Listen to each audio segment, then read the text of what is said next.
Let us now turn our attention to teaching Model 2. This diagram addresses important distinctions that need to be made between the concepts of mass number, atomic mass, and average atomic mass. Mass number is the sum of protons and neutrons. Atomic mass for a particular isotope is measured using a mass spectrometer, using the isotope carbon-12 as a reference. The average atomic mass, however, is a weighted average of the mass of all the isotopes of an element. On the periodic table, an element is represented by showing the letter symbol, in this case C for carbon, and the atomic number, 6 for carbon. It is crucial to realize, however, that neither the mass number nor the atomic mass for a single isotope are shown on the periodic table. Rather, the number indicated, in this case 12.011 for carbon, is an average atomic mass.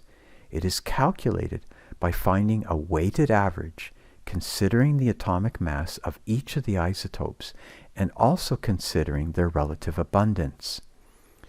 We turn to a simulation called Isotopes and Atomic Mass to clarify this point.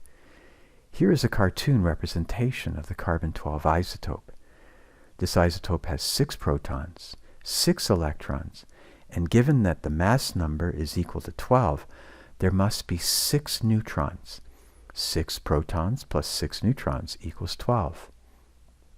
It also has an atomic mass exactly equal to 12 atomic mass units. The other important feature about this isotope is that it has an abundance of 98.93 in nature. That is, it is the most abundant of all the carbon isotopes.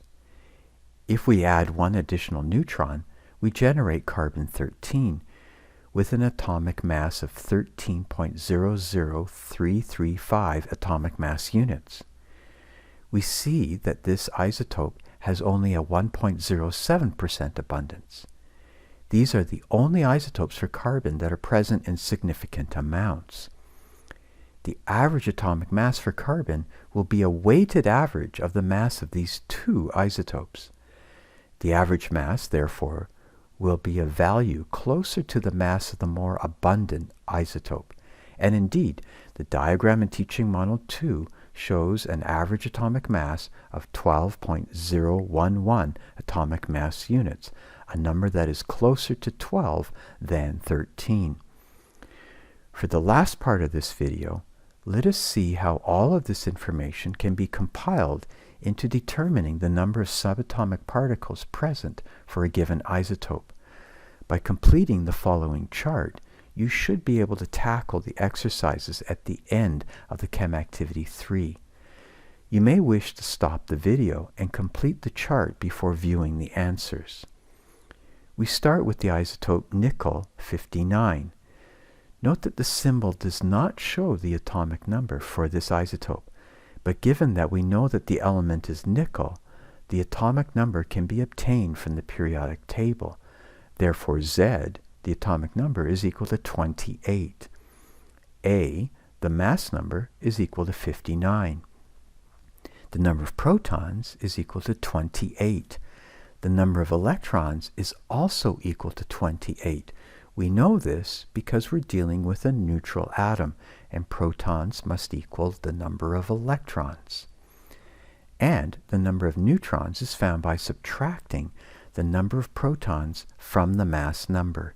59 minus 28 is equal to 31. Finally, there is 0 charge. For the isotope silver 107, Z, atomic number, is equal to 47.